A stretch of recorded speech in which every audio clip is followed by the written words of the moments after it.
With griddle set on medium-high heat, pour any oil with a high smoke point directly onto the cooking surface. Spread the oil over the entire cooking surface with a spatula. Let the oil heat on the griddle for about 5 minutes. Browning of the cooking surface and smoking is to be expected.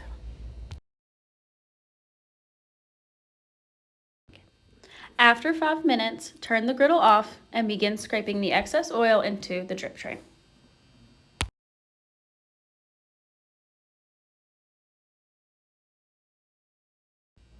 At this point, we recommend using a scraper to remove any buildup on the cooking surface.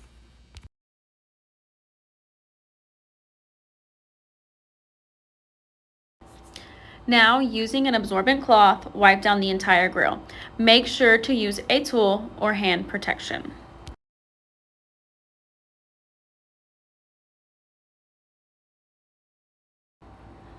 Make sure you lift up the flue cover and wipe underneath it.